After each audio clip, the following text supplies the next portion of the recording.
warahmatullahi taala wabarakatuh. Okey. So hari ni kita sambung kita punya pembelajaran PDPR kita dengan tajuk Electrical Wiring System in Malaysia. So hari ni kita fokus kepada pendawaian elektrik yang ada di dalam rumah. Macam semalam saya ada tunjukkan dekat kamu satu kotak fuse yang ada di rumah saya yang terdiri daripada ELCB dan juga MCB. Okey, sebelum kita pergi lebih lanjut, so kita ulang balik. Sebelum ni kita dah tengok tentang sistem pendawaian yang terdapat di Malaysia. Electrical wiring system in Malaysia, we have two types of wiring system, which is first single phase dan juga triple phase. Kita ada dua cara pendawaian yang dilakukan di rumah perumahan, kawasan perumahan terutamanya. Yang pertama kita gunakan single phase, satu fasa. Yang kedua kita gunakan 3 fasa, triple phase. Okey, dan kebiasaannya kebanyakan rumah kita gunakan single phase. Kalau rumah yang menggunakan perkakas elektrik yang terlalu tinggi sampai lebih daripada 10 kilowatt penggunaan, itu biasanya kita akan TNB akan cadangkan penggunaan triple phase. Kalau single phase ni biasa dia bayar deposit kalau rumah baru dalam 300 macam itu. Kalau triple phase dia up lagi lah, dia tinggi. So ada dua teknik pendawaian, one phase dengan three phase. Okey, itu cara pendawaian sebelum masuk ke dalam rumah. Kamu boleh perasan dekat luar rumah kamu, dekat kotak meter tu, kat tepi tu kamu akan nampak macam kotak fuse. Kalau ada satu tu maksudnya single phase lah tu. Kalau dia ada 3 kotak, dia ada itu adalah triple phase. Kamu boleh tengok dekat luar rumah kamu tempat meter elektrik tu dibaca. Baik. Bila daripada kawasan meter elektrik tu, okey, kita nak tengok schematic figure macam mana pendawaian elektrik di rumah. Okey, electricity supply and wiring system in homes. Okey, kita tengok pada mula-mula sekali yang depan ni sekali. Okey, saya highlightkan sikit ya. Okey. So kalau kita tengok di sini, okey, ini punca di mana tenaga elektrik tu datang. Ada dua bentuk wayar saja, dua jenis wayar, which is neutral wire dengan live wire. Wire hidup dengan wire neutral yang akan datang ataupun yang akan masuk mula-mula ke dalam rumah kamu. Manakala lagi satu wire iaitu wire bumi, dia selepas itu baru ada. Okey. So yang mula-mula masuk daripada tiang elektrik ke dalam rumah kita adalah live wire yang berkeupayaan 240 volt yang membawa voltage 240 240 volt, dan juga neutral wire yang tiada nilai volt, 0 volt. So ada satu wire hidup dan juga satu wire neutral, dan kebiasaannya wire neutral ni berwarna biru. Kalau live wire ni dia warna perang ataupun warna hitam. Okay, so dua jenis wire yang akan masuk ke kotak fuse utama. Kemudian pergi kepada kita punya ni. Ini biasa kita tengok kan. Ini kita punya electric meter. Fungsi electric meter ni adalah untuk apa? To measure the total unit of electricity use. Untuk mengira jumlah unit tenaga elektrik yang telah digunakan per bulan. So inilah yang TNB baca tu. Pihak TNB baca reading berapa per bulan penggunaan tenaga elektrik di rumah kamu, di rumah kita masing-masing. Okey, sampai saja dekat electric meter ni, wire tersebut akan disambungkan ke kotak utama, kotak fuse yang di dalam rumah kita pula. Okey, di dalam rumah kita yang saya tunjukkan semalam tu, yang panjang tu, kita terdiri daripada ELCB, Earth Leakage Circuit Breaker, dan juga MCB, Miniature Circuit Breaker. So kita ada dua part. Yang pertama main switch utama tu on off. Kemudian kita ada ELCB, kita ada MCB. So apa fungsi ELCB? Apa fungsi Earth Leakage Circuit Breaker? Breaks the circuit when too much when we have too much of current flow through it. So apabila ada arus yang berlebihan, so ELCB ni akan automatic turn off the main switch. Dia akan turunkan switch utama supaya blackout, trip. Kita panggil dia trip. So apa fungsi main switch? To control the total current flowing through the circuit in the house. So dia on off je lah. So kalau dia sentuh sini, litar tu lengkap, elektrik ada. Kalau dia off, dia akan naik ke atas. Litar tak lengkap. So tak ada current. So itu yang berada dalam kotak fuse kita. Next, kita ada miniature circuit breaker. So yang ada kotak fuse yang kecil-kecil tu yang saya cakap semalam tu. Okey, apa fungsi miniature circuit breaker ni? It separate the final circuit to a different electrical appliances. Maksudnya perkakas elektrik, suis elektrik, plug elektrik yang berada di rumah kamu akan dipecahkan kepada beberapa kompartmen. Contohnya satu kotak fuse mengawal satu bilik, satu kotak fuse lagi mengawal kawasan dapur, plug dapur. Itu contohnya. Itu fungsi miniature circuit breaker. Alright. Okay, selamat datang yang baru masuk. Okay, kita sambung lagi sekali. Setiap miniature circuit breaker ni dia mengawal alat perkakas di rumah kamu. Contohnya peti ais, bilik, plug, suis lampu, suis apa-apa yang ada di rumah kamu. Semuanya ada kompartmen tertentu yang dikawal oleh MCB ni tadi. Okay, dia tak sama macam ELCB. ELCB dia kawal arus yang terlebih. Supaya kalau ada arus yang terlebih, tak berlaku nyelita pintas, dia terus cut off current, trip dekat rumah kamu, blackout. So itu fungsi LCB. Kita ada lagi satu lagi structure iaitu RRCB, tak silap saya. Residual apa ya, tak saya lupa, tapi yang itu tak banyak ada di Malaysia. Yang di Malaysia kita ada LCB sebab kita menggunakan dawai bumi, wayar bumi. Kita ada wayar bumi. Alright, tapi dekat sini mana wayar bumi tu ada? Dekat sambungan kotak fuse ni kelas, kita ada satu pendawaian khas yang akan ditanam ke dalam tanah. Kalau kamu perasan dekat kawasan perumahan kamu, kamu akan nampak benda ni. Mungkin ada kawasan boleh nampak dekat mana pendawaian bumi tu ada. Ada setengah kawasan tu kamu tak boleh nampak lah. Okey, itulah tempat di mana ditanamnya wayar bumi. Wayar bumi ni ditanam di dalam tanah dan dia akan disambungkan dengan kita punya kotak fuse ni, consumer unit fuse box, kotak fuse utama yang ada di dalam rumah. Okey, fungsi earth wire ni adalah untuk mengalirkan arus ke dalam bumi sekiranya berlaku kebocoran arus. Alright. So mari kita tengok dekat sini pula. Okey, so dah settle dekat bahagian kotak fuse, barulah semua pendawaian tu akan dibawa ke belakang, ke rumah kamu, ke bilik utama, bilik belakang, bilik kamu, dapur, tandas dan sebagainya, semua perkakas elektrik. So mari kita tengok dia hantar ke mana. Okey, kalau kat sini dia bagi satu contoh, heating circuit. So maksudnya kalau mana-mana circuit yang menggunakan alat pemanas, contohnya shower ataupun iron board. So dia akan melalui heating circuit ni. So jumlah arus kebiasaan yang ada di rumah adalah 15 ampere, 5 ampere, 30 ampere. Nak tengok kalau 30 ampere ni biasanya alat electrical appliances yang berkapasiti tinggi ataupun yang hard working pula, hard use, penggunaan berat, tenaga berat. Contohnya macam aircon ke TV dia tak tinggi sangat ampere dia. Alright. Sama juga dengan heating circuit macam iron. So penggunaan arus dia tinggi. Baik. Kita tengok sambungan dia lagi. Selain daripada perkakas elektrik, kita juga sambungkan juga kepada lighting circuit, lampu, kipas, alat switch plug yang ada palam 3 tu. Okay, so macam mana cara dia penyambungan? Kalau kita tengok dekat sini, lighting circuit is made up of live wire and neutral wire only. Dia tak melibatkan wayar bumi. Kalau siapa biasa tengok ayah atau wireman buat wiring, dekat lampu kita hanya melibatkan dua jenis wire sahaja, iaitu wire hidup dan juga wire neutral. Wire hidup yang berwarna perang ataupun warna coklat, yang warna biru pula menunjukkan wire neutral. Okay. So dua jenis wire tu sahaja yang ada kebiasaannya untuk circuit lighting, sistem untuk pencahayaan di rumah kamu ataupun kipas. Alright, kita pergi kepada soket plug yang ada 3 bentuk tu. Okay, yang itu baru kita ada earth wire bumi. Alright. So power circuit is made up of live wire, neutral wire and earth wire. Okay, dalam soket kita ada 3 kompartmen, 3 kawasan, yang mana dekat atas kali tu, dekat atas palang pencucuh yang ke atas, kita terdiri daripada disambungkan dengan wire bumi.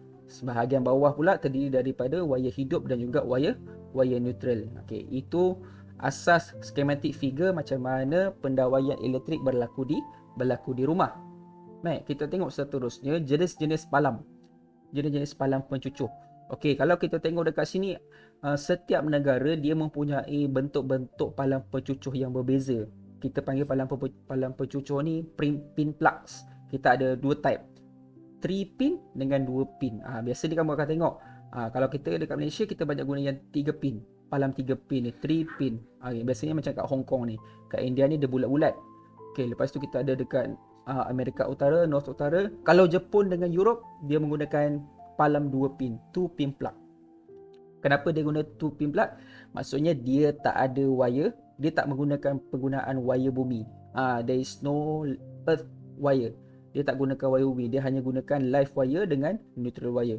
Kalau yang 3 pin ni dia ada tambahan, iaitu earth wire. So kita tengok differences between 3 pin plug and 2 pin plug. Simple je hari ni. Kita belajar tentang sistem pendawaian, lepas tu kita tengok jenis plug yang ada digunakan di rumah. Kita ada dua-dua sebenarnya, 3 pin plug dengan 2 pin plug. Okey, biasa tak kamu tengok yang ni? Ni soket yang ada 2 palam. Kalau kita gunakan 2 palam, kita kena gunakan soket ni untuk bagi slot in masuk. Kalau tak ada pun kita akan gunakan pensel kan. Pensel ke ataupun lidi ke tolak, lepas tu masukkan palam pencucuk. Tak ada masalah sebab dekat earth wire tu ataupun earth socket tu tiada arus yang akan bergerak. Tetapi sangat berbahaya kalau kamu cocok dekat dua bahagian bawah tu. Lagi-lagi kamu gunakan benda besi ataupun contoh macam gunting. Kamu ambil godek-godek, masukkan gunting dalam bahagian dua bawah ni. Itu bahaya sebab kat bawah tu ada live wire dengan neutral wire. So kita tak tahu boleh berlaku renjatan elektrik. Kalau dekat atas ni earth wire ni kebiasaannya tak membahayakan lah, tapi bahayalah juga, risiko. Jangan saja buat. Sebab tu kita perlukan soket pendua ni untuk 2 pin plug. Biasanya kamu punya ataupun ibu kamu punya blender. Blender biasa digunakan dua palam pencucuk ataupun 2 pin plug. Electrical appliances yang gunakan 2 pin plug. So kita perlukan soket macam ni untuk masuk slot in kan kita punya blender tu tadi. Okey, itu 2 pin plug yang tak ada earth wire, tak ada wire bumi. Kalau 3 pin plug pula suara hilang. Electrical appliances such as electric kettles and iron obtain electricity from the socket on the wall through 3 pin plug. Okey, kalau schematic 3 pin plug ni macam yang kita tengok dalam gambar rajah muka surat 190 ada 3 pin. So kalau wire hijau ataupun biasanya wire hijau dia belang-belang dengan warna kuning. Sama ada kalau kamu akan nampak warna hijau ataupun warna hijau kuning, itu adalah wire bumi. Okay, so ini adalah wire bumi, yellow and green stripes. Okay, akan berada di atas satu yang atas tu, itu adalah wire bumi kalau kamu tengok pada plug.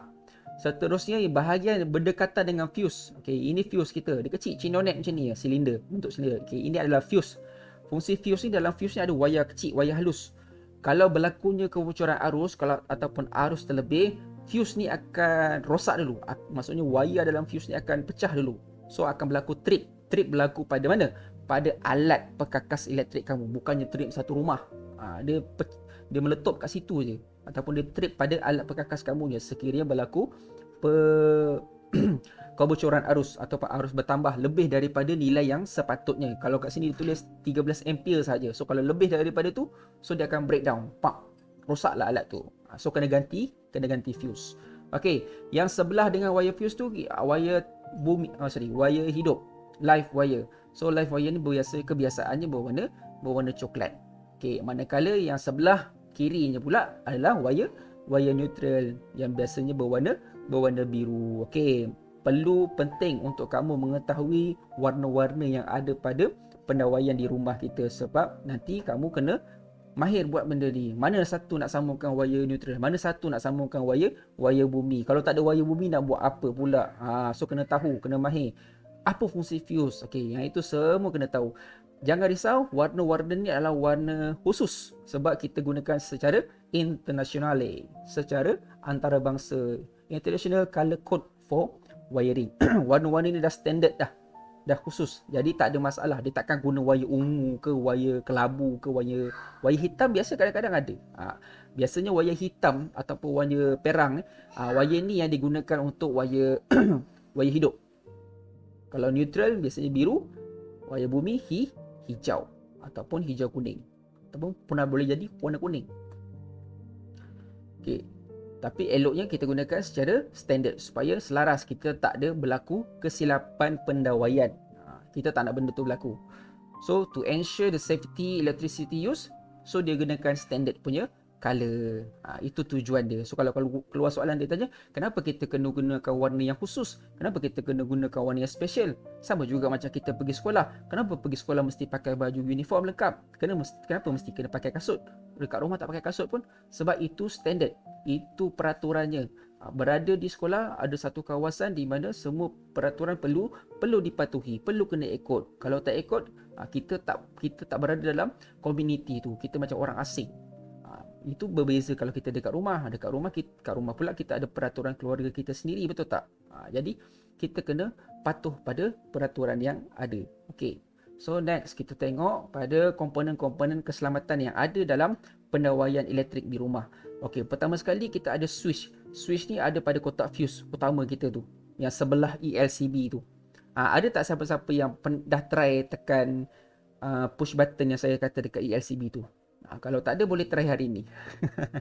Try tekan, sebab kamu kena tekan sebulan sekali ataupun 2 bulan sekali untuk memastikan ELCB pada kotak fuse utama berfungsi dengan baik, supaya untuk mengelakkan kejadian yang tak diingini berlaku, kita kena test. Tak adalah test dengan kerap, test dengan pada waktu tempoh-tempoh yang tertentu lah, untuk memastikan kita punya ELCB tu berfungsi dengan baik. Baik. So kita ada switch lah. Switch dia kita boleh on dan off. Kita boleh hidupkan litar ataupun matikan litar utama, litar elektrik kita. Kemudian kita ada palang pencucuk. Kita ada 3 pin plugs yang terdiri, biasanya kalau 3 pin plug ni, palang 3 pencucuk ni, biasanya ada 3 palang ni, dia mesti akan ada fuse. Dia mesti akan ada fuse. Sekejap Okey. Dia mesti akan ada fuse. 199. Fuse pula terdiri daripada delay arus yang berbeza bergantung kepada alat apa yang kita gunakan. Kita ada 3 ampere, 5 ampere, 10 ampere dan 13 ampere fuse ni. So sekiranya kita gunakan fuse 3 ampere dan arus yang dibekalkan tiba-tiba lebih daripada nilai yang sepatutnya, so fuse tu akan terbakar. So dia akan trip pada alat tersebut. So bila trip pada alat tersebut, tiadalah berlaku kebocoran elektrik. So dia dah trip dekat situ, so kita tahu dah arus terlebih. So perlu digantikan dengan fuse yang baru. So itu antara satu ciri komponen keselamatan lah yang ada di perkakas elektrik. Okey, yang ada pada fuse. Itu pentingnya fuse. Alright, kemudian kita ada ELCB. ELCB ni yang terletak sebelah switch tadi. ELCB itu adalah Earth Leakage Circuit Breaker. Ni saya dah beri kita tahu dah tadi kan apa fungsi dia. Sekiranya berlaku kebocoran arus ataupun litar pintas, so ELCB ni akan main peranan. So dia akan break down the current. Dia akan trip.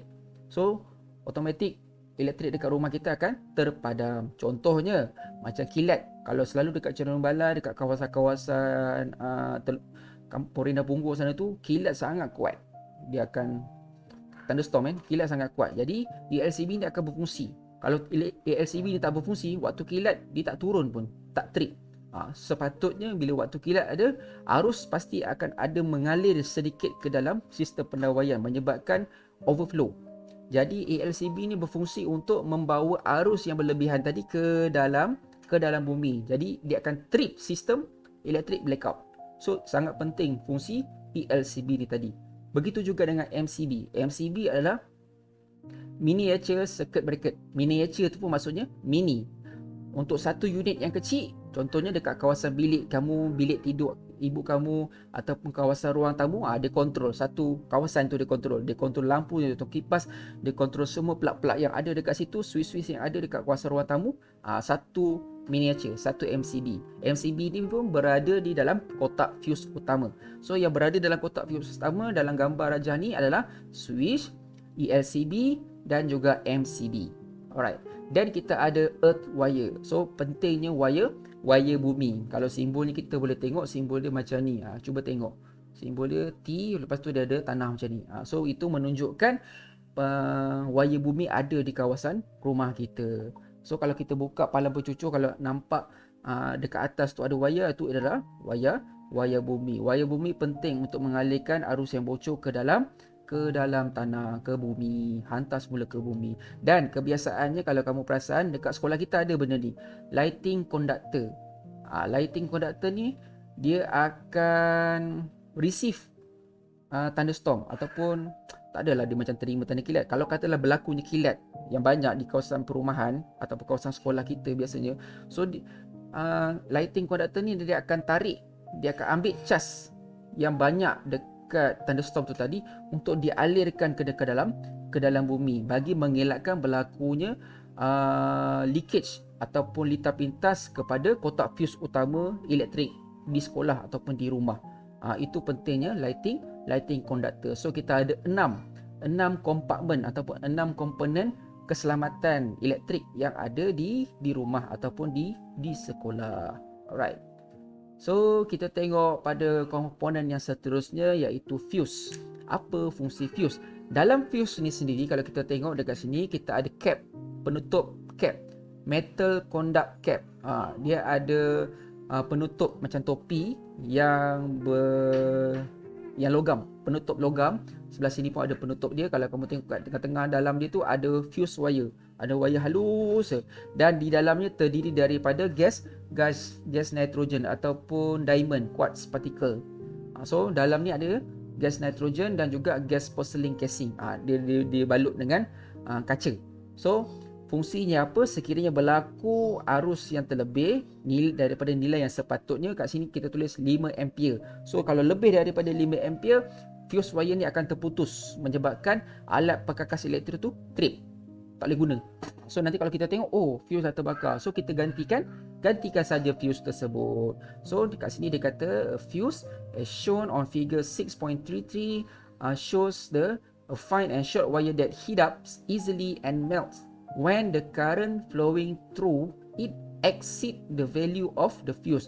So wire ni akan panas, tetapi apabila arus yang dibenarkan oleh fuse ni lebih daripada yang sepatutnya, so dia akan mencair lalu putus, so menyebabkan berlakunya trip. So if the wire of the fuse melt, the electricity supply will be cut off. So dia akan trip elektrik pada alat tersebut sahaja. Sebab fuse berada pada palang pencucur, 3 palang pencucur, 3 pin plug tu tadi. Alright, so kita tengok pula jenis-jenis fuse yang ada. Cartridge fuse and replaceable wire fuse. So kita ada 2 type of fuse, cartridge fuse dan juga replaceable wire fuse. Okey, 2 gambar rajah yang sebelah kiri kamu ni merujuk kepada cartridge fuse. Cartridge fuse dia, kita ada glass dengan metal cap. Ada satu fuse yang kita boleh nampak dalam dia. Ada satu tu setengah tu dia nampak nombor je, 13 ampere, 5 ampere, 10 ampere dan sebagainya.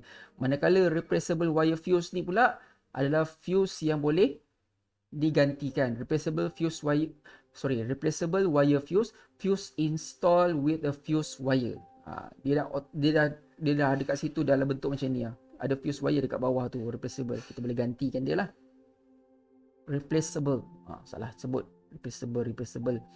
Baik, all fuses including cartridge fuse and replaceable wire fuse function as electrical safety device. So fuse ni sebenarnya bertindak sebagai device keselamatan, alat keselamatan dalam litar elektrik untuk mengawal, untuk melindungi wire dan juga alat perkakas elektrik daripada excessive current flow, aliran arus yang lebih ataupun kita panggil overflow of current. So kita tak nak overflow tu. So macam mana untuk mengelakkan apabila berlakunya overflow tu, kita perlukan fuse pada komponen elektrik supaya apabila berlakunya overflow, dia dapat trip dengan cepat. Dia akan cut off elektrik. So akan trip tiba-tiba.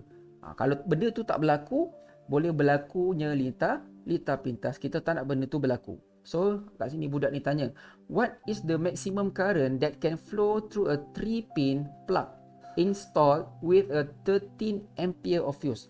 Kalau fuse tu bernilai 13 ampere, bermaksud maximum capacity of current tak boleh ataupun mestilah kurang ataupun bersamaan dengan 13 ampere. Kalau lebih daripada tu, so itu dah dikira overflow. Dan ada beberapa jenis fuse yang ada. Kita ada 1 ampere, kita ada 2 ampere, 3 ampere, 5, 10, 13, 15 dan paling terbesar adalah 30.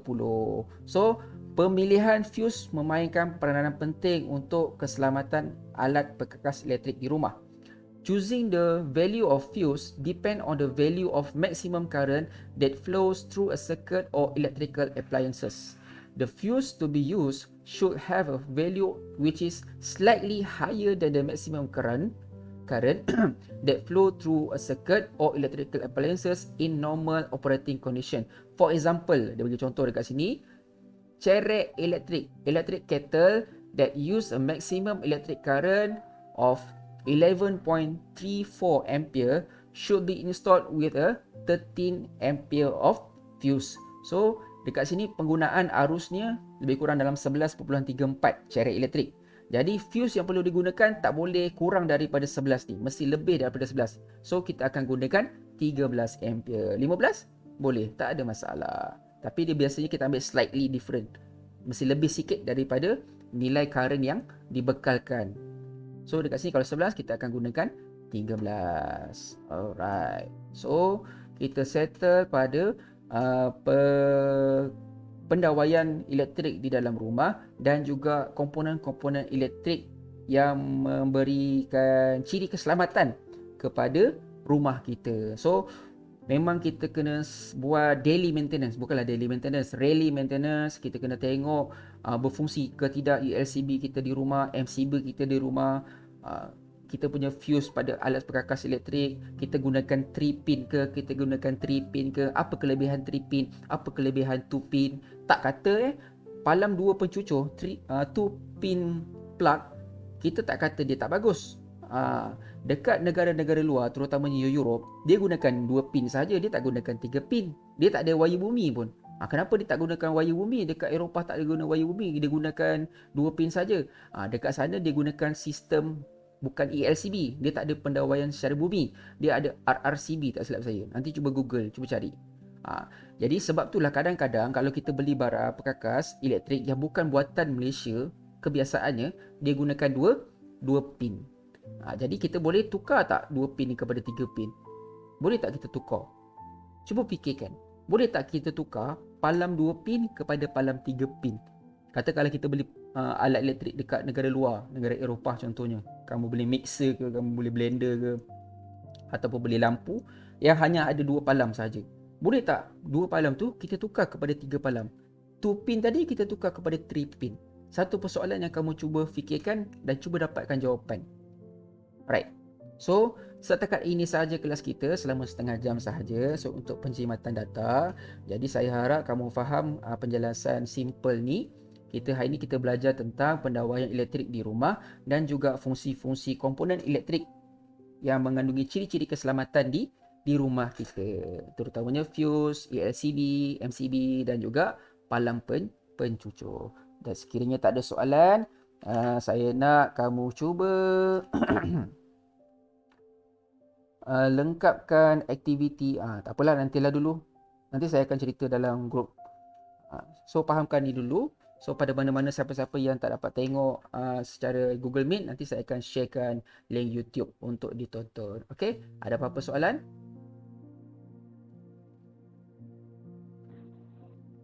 Kalau tak ada soalan, kita tamatkan sesi kita pada pukul 1:03. Okey, so selamat berehat. Okey, terima kasih. Assalamualaikum.